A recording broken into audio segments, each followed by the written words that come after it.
Amateur Traveler is in its 20th year now, but can you imagine if I had people on the show who had never been to the destination but had just read about it or seen a movie about it? That wouldn't make any sense at all, and you wouldn't listen. We all know how important it is to receive advice from people who know a destination to get the most authentic local experience. And a great option for experiencing this is Explore Worldwide and their authentic small group adventures, led by local tour leaders, perfect for solo travelers who want to meet like minded people with a desire for adventure. I'm often an independent traveler, but two of my last three trips were with small group tours because they organize everything and it's a lot easier. If you want to recreate the tour I did to Malta, they have a Malta and Gozo Discovery Tour. I'm intrigued by one of their tours called A Taste of Sicily. The company again is Explore Worldwide, and visit exploreworldwide.com to learn more. And thanks to Explore Worldwide for sponsoring this episode of Amateur Traveler. The nights are long, the days are short, and the weather is chilly to downright cold, depending on where you are. It's a good time to slip into a Quince iconic Mongolian cashmere sweaters, which start at only $50. You can treat yourself to everyday luxury at an affordable price with Quince. If you really want to dive into luxury, you can check out their leather handbags, washable silk shirts, and European linen sheet sets. Whatever you're looking for at Quince, all the prices are 50 to 80% less than similar brands, and they do that by partnering directly with top factories and cutting out the middleman. They only work with factories that use safe, ethical, and responsible manufacturing processes. And of course, they use premium fabrics and finishes for that luxury feel in every piece. But you've already heard me rave about my Quince travel pants. Treat yourself this winter without the luxury price tag. Go to quince.com/traveler for 365-day returns plus free shipping on your order. That's QUINCE.com/traveler to get free shipping and 365-day returns. Quince.com/traveler. And thanks to Quince for sponsoring this episode of Amateur Traveler. Amateur Traveler Podcast, Episode 90. Today, the Amateur Traveler goes to Brazil. I got my bags packed on a roll. I'm heading out there, and I'm ready to go. I'm looking real good in my passport photo. Oh, no. 15-hour flight, oh, I don't think I'll ever be coming home. You know I love it. I got to see one more cathedral. I got to sit in one more cafe. I know that I should be heading home, but maybe not today. Welcome to the Amateur Traveler. I'm your host, Chris Christensen.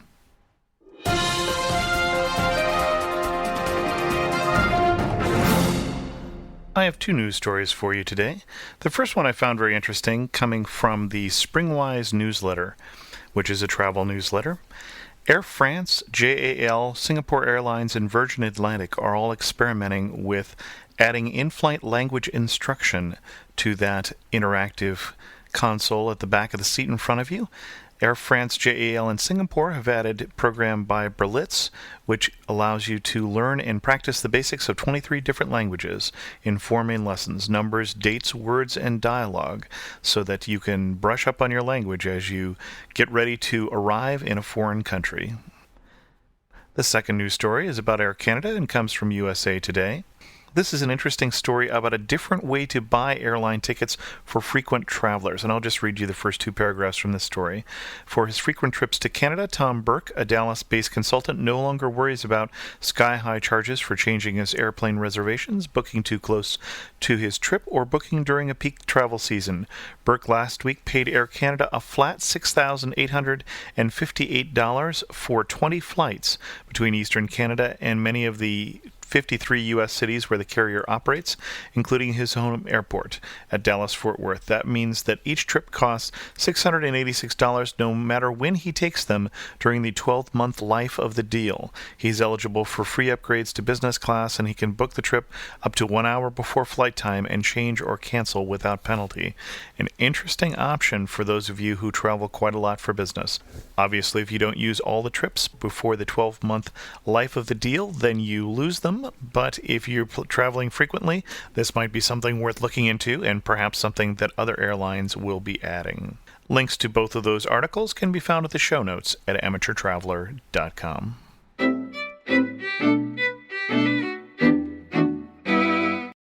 I'd like to welcome to the show Bill Hinchberger. Bill Hinchberger is the founding editor of BrazilMax.com, the hip guide to Brazil, and we brought him in to talk about Brazil. Thanks for being on the show, Bill. Well, thanks for having me, Chris.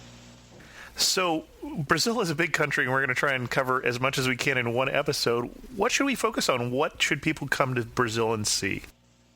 Well, what I usually do, I get a lot of questions like that, and what I usually do is throw it back to them and say, what do you want to see? Because basically, in terms of any sort of niche activity, specialist activity, you think of surfing, you think of scuba diving, you think of trekking or nature tours in general, or cultural things, music, culinary tours. Brazil pretty much has everything except for winter sports. There's no skiing here, but they've invented something kind of a snowboarding kind of thing on the sand slopes, which is sandboarding. So pretty much you can do whatever you want here. So I throw it back and say, what would you like to do?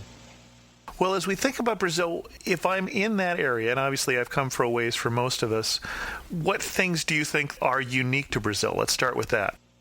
I think people usually want to see Rio, and I think it's a city, and in terms of an urban area, is definitely the most beautiful city that I've seen. I would say, San Francisco. I live in the Bay Area, and I would say San Francisco, among the cities that I know, ranks second in terms of sort of a naturally beautiful place. And I think Rio's interesting, and people should see it. And the Iguazu Falls are also interesting, and people should see it. But, beyond that, you can go and say, for example, and I'll just throw out some examples, the Pantanal, which is one of the world's largest wetlands area. And it's a great place for wildlife spotting, also for fishing, people who are interested in fishing. Just a really, not completely undiscovered, but a place that not so many people get to. Also, parts of the northeast of Brazil, it has a sort of distinct culture, a lot of traditions that have sort of remained from the whole Iberian cultures of the troubadours and different things in terms of music and other cultural activities. And that's another, really interesting area. So that's just two examples, but there's more. Well, let's start with more of a personal look here. You live in Brazil now. I live in Brazil. I've been living actually in Brazil. California. Grew up in California. I've been in Brazil for the last 20 years now. Worked more as a foreign correspondent, kind of in a more traditional vein for many years. I was worked as a correspondent for the Financial Times, for Business Week, Variety, Art News. Then about 4 or 5 years ago, started the website, BrazilMax.com, basically trying to do a combination of things, put out some things that I was having difficulty getting into the regular press, but also using my 2 decades of experience to provide value to people who are traveling in the country. Since you moved from California, which I know, to Brazil, which I don't know, what drew you to Brazil, or what keeps you in Brazil? Well, I guess one thing that keeps me in Brazil is that I married a Brazilian. But, I figured that was coming. So that'll put down an anchor pretty quick. But basically, I think one thing about Brazil that most people remark about is how friendly people are. Even if you don't speak the language, if you just make some sort of pro forma effort to throw out a couple words of Portuguese, people will just grab you and take you into their arms, and they're really kind of receptive and fun-loving people. So basically, I think a lot of what people get, especially travelers who come for a short period of time, for a few weeks or something, they kind of latch on to this kind of receptive attitude. And it really is, without exaggerating, because people don't party 24 hours, but it is really a fun country where people are out, and there's a lot of what people would define in English as partying. It's kind of a party country in a way. So, I would say that those are two. It's a little less personal, because after you're living here for a while, things get a little bit different in terms of the way you live your daily life. But I think in terms of visitors, those are two things more even than people think of the Amazon, nature. Those are things that end up being interesting, but people go back really with stories about the people. As you first came down to Brazil, I don't know if you can remember back to the first trip, what was the biggest surprise you had? Yeah. I don't know. I had already done some work in Central America and Mexico, so I wasn't a complete shock. Of course, the language is different. A lot of the cultural traditions are different. I guess what really surprised me in a sense or caught my attention really was this aspect that I already mentioned, is the whole diversity. The different regional cultures. Sure, everybody pretty much speaks Portuguese, but there are some indigenous languages, and there are some people who continue to speak their, immigrant languages, either Japanese or German or whatever. But basically, diversity in the regions. If you go up the Amazon, it seems like you're going to a whole different world, not only because it's covered with vegetation, but also because the native traditions and sort of ambience in terms of the way people live their lives is still very strong. So I guess the first thing that really sort of got me was diversity. Okay. As I'm planning a trip for Brazil, I'm going to read up on my guidebooks because I always do my prep. And they're going to tell me to go see this, this, and this. And what are they going to tell me that you think, having been there, is just actually a little bit of a waste of time? Well, I don't know if it's a waste of time, but I think the guidebooks, and I've been through most of the guidebooks and actually written small reviews about most of them, I think they stay pretty much on the beaten track. If you look at them, there's, a guidebook has 350 pages, and 250 are about Rio, and then the rest, in a little, 50 about the Amazon, and then just a little bit about some of the other things. I would really look seriously, depending upon someone's interests, at other regions that don't get as much interest in the guidebooks. The northeast of Brazil, a lot of people are going to Bahia these days. It's a place where the African culture remained very strong. The food is really influenced by West Africa. The music is also sort of Afro-related and tinged, and that's really interesting. If you get a little bit further out, you get into an area called the Sertão, which is kind of these parched backlands thing where these old legendary bandits would hang out, and a lot of movies that would be kind of like cowboy movies made in these places. There's one place in the state of Paraíba that has these really neat sort of geological and archaeological sites that you can visit, and is a site for Brazilian movie makers. It's become increasingly popular for people who use it as a set for movies. So those are some of the things that I would have a look at just in general terms. But also look at in terms of your own personal interests. If you're a surfer, go to Santa Catarina, some of the best surf spots in the world. There's those issues as well in terms of personal interests. And I'm a photographer, so I'd love to take photographs. What would you say would be the top 5 most beautiful spots in Brazil? Well, I would say there's a lot of national parks that are extremely beautiful, but I'll just throw out some places that are a little bit different one from the other. One I just mentioned previously is the Pantanal, one of these great wetlands areas. If you want to do wildlife spotting, I saw 2 jaguars while I was there. I mean, it's almost impossible to see a jaguar, but I saw 2 during a short stay. So if you want to get a rare picture, that's a great place to get one. And if you don't get the jaguar, you'll get lots of really interesting birds and caiman and things like that. I would say that's an area that's really interesting. Another area that's sort of parallel to that, but in the Amazon, is a place called Mamirauá. We've got links to that on BrazilMax.com. I know it's hard, if I spell it out, people won't remember it anyway. It's a part of the Amazon which is a flooded forest, and also because of that, very rich in wildlife. And it's a place where there's one of the world's biggest freshwater fish called the pirarucu, which is about as tall as a man. It's 5 feet tall if you were to line up this tall. So that's another area. I would say if you want to take pictures, some of the urban areas, some of the old colonial areas, there's a city where my wife is from called Paraty. It was spelled Paraty, T-Y at the end. It's an old colonial town between Rio and Sao Paulo on the coast. The downtown has been preserved, and that's nice in terms of the colonial stuff, and it's also in terms of the area around it. It's surrounded by the Atlantic rainforest, which used to be as big as the Amazon, but sort of what's left of the Atlantic rainforest, and a really nice bay with some islands out in front of it. So that would be another area. I don't think I've gotten to 5 yet, but those are some of the things that I would suggest in terms of people who are interested in photography, because there's some really great stuff. You mentioned briefly food.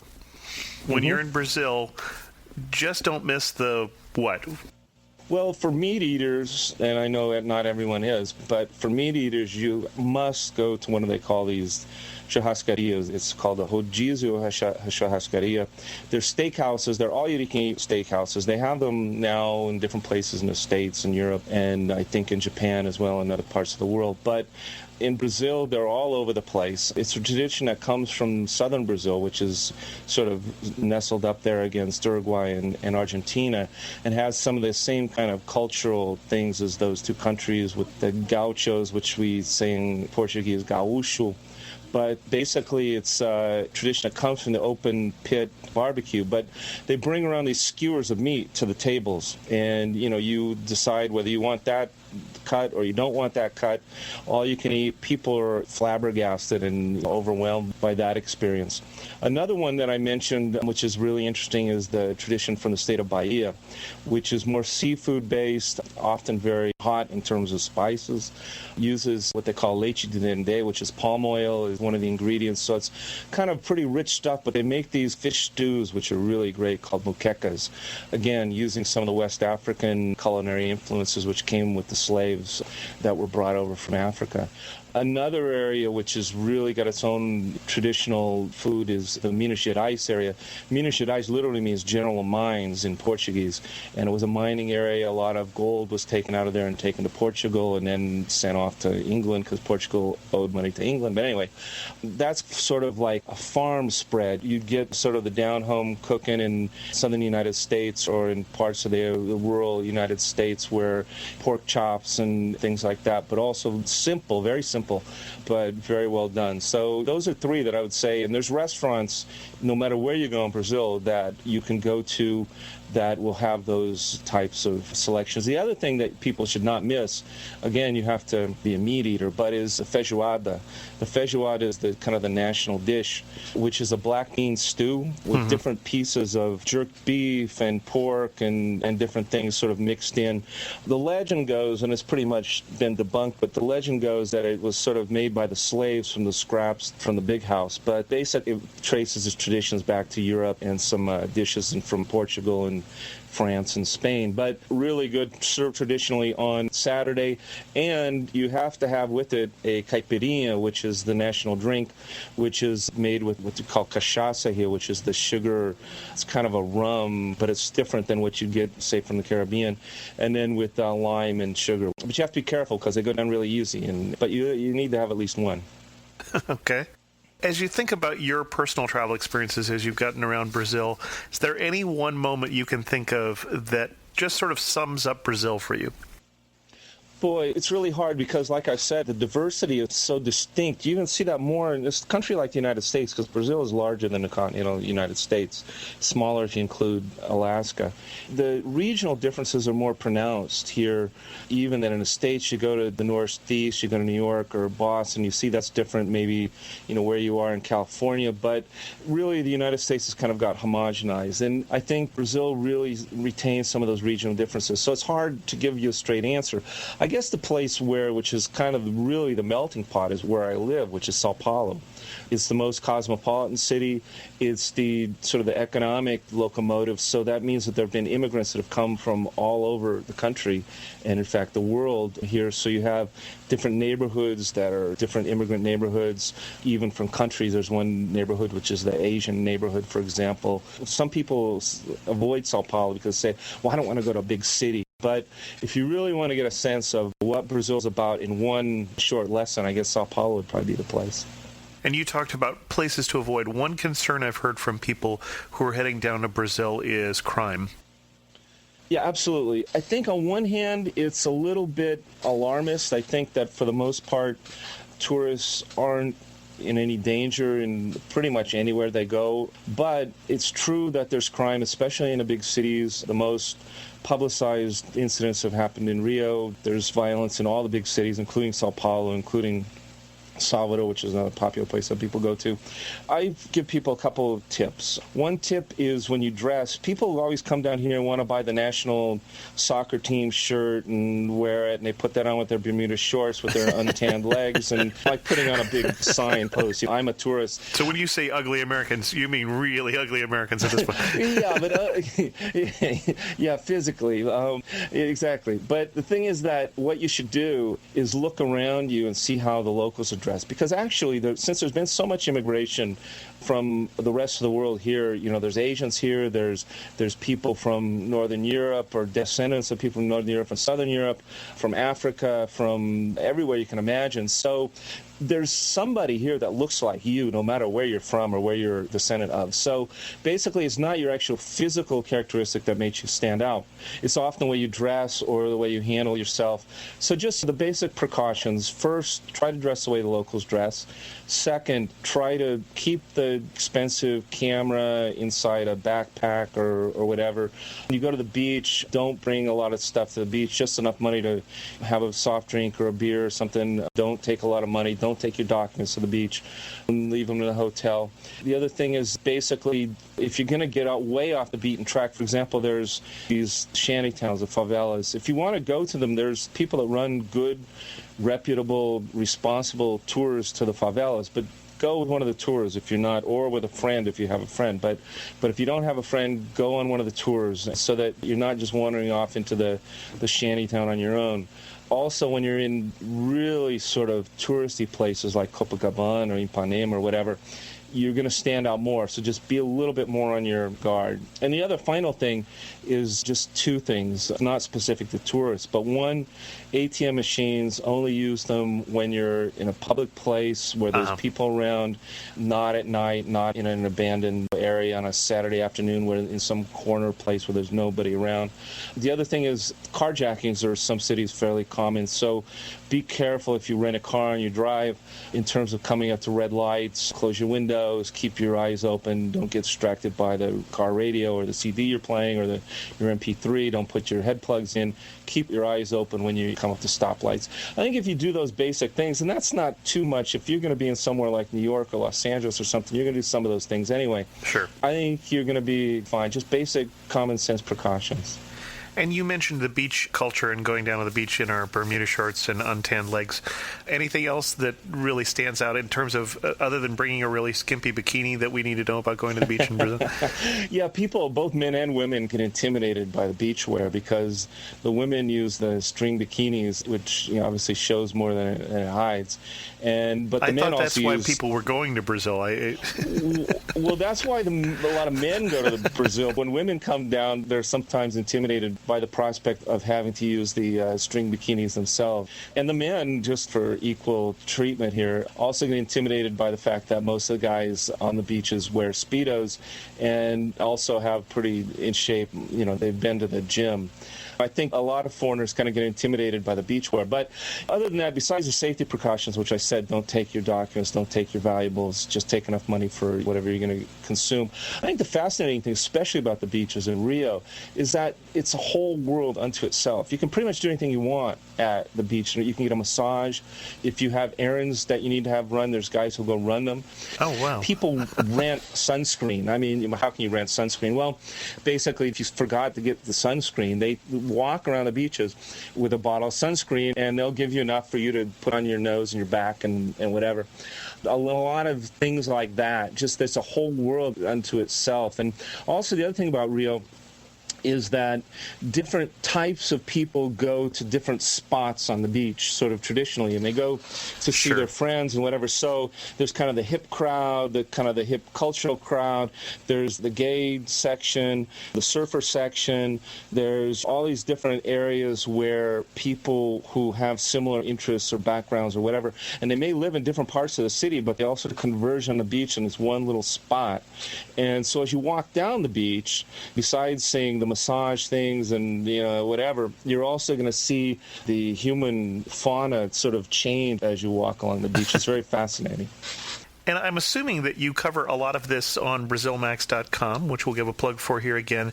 As we get started going over to your site as we're researching our trip, 2 or 3 articles that are a good starting place? Well, the starting place I keep up front and center. If you go to the website, kind of in the top left, there's a headline or a title that says, "Start your trip to Brazil, check here."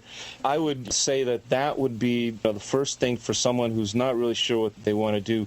If you already know what you want to do, for example, if you're a surfer and you want to find the best surf places, the easiest thing is just to use the search function. What we have it also, there's on the left-hand side in the menu besides the surf function, it's divided by region and then also by activities. So, for example, you're just looking for surfing.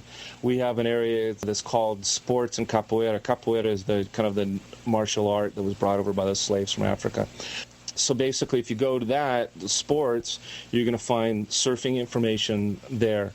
If you know you're going to, let's say if you've got a business meeting or a convention you're going to, and then you want to stay for a while, and the convention is going to be in Recife, which is in the Northeast, you can go to our Northeast section and sort of browse through there and see what some of the options are close to where your meeting is going to be. So we kind of have it divided both up in terms of geography and in terms of interests and activity and stuff. Well, that sounds great. Thanks for being on the show, Bill. Now, I did have one last question. I was a little concerned when you talked about renting sunscreen at the beach. I don't have to give it back, do I? No, but you do have to give back the sunglasses. They also rent sunglasses.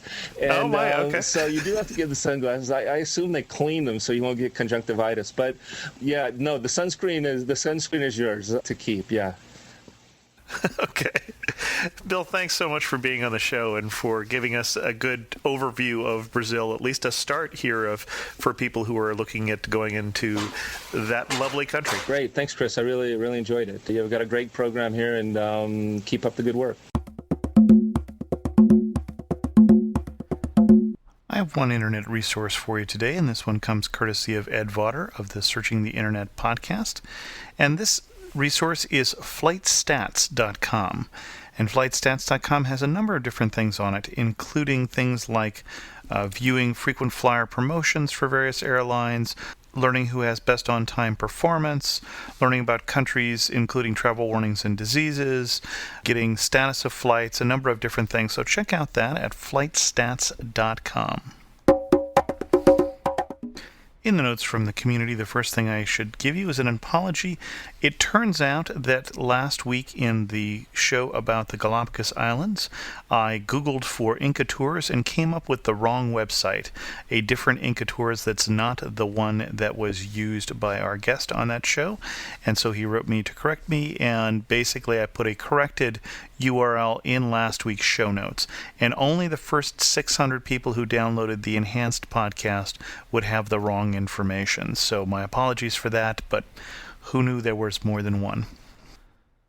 I got a letter this week from Marco. Marco is a fellow podcaster. His podcast is in Spanish. His podcast is called Pasajeros con Destino, and I'll put a link to the URL for that in the show notes. And Marco had this to say about the Amateur Traveler. Hello, my name is Marco, and I'm from Mexico. I just wanted to say thank you for your podcast. It gets me to Europe again in my imagination.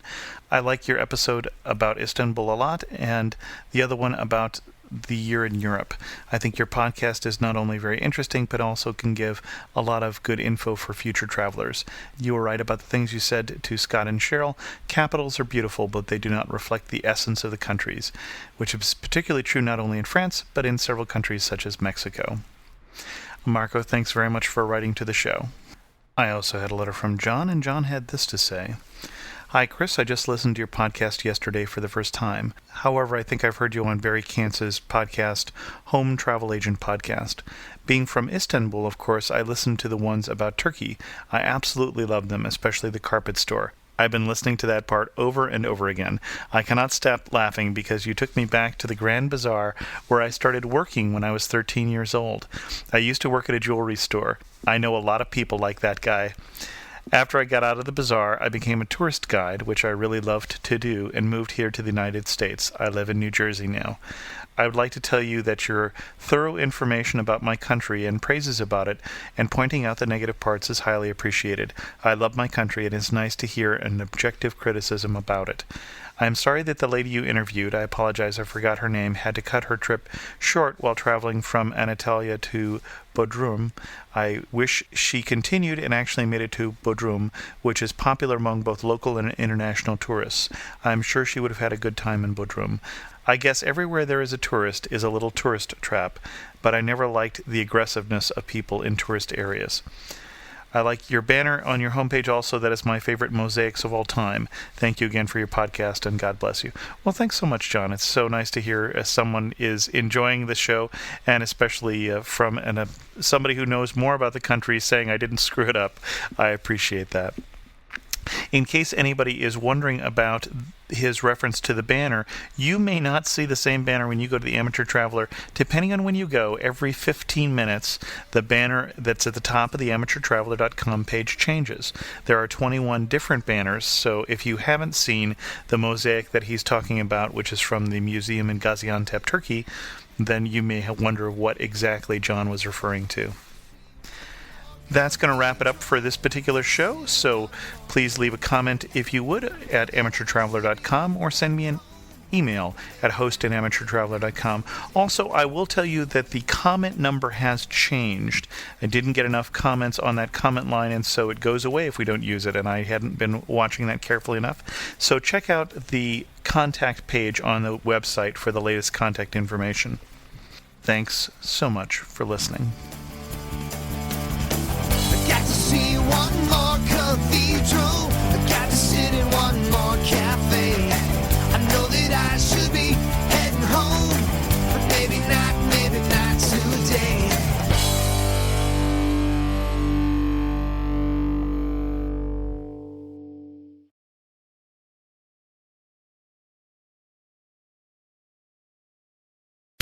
The best and the brightest served up daily by the sharpest minds in content delivery, Podshow, and Limelight.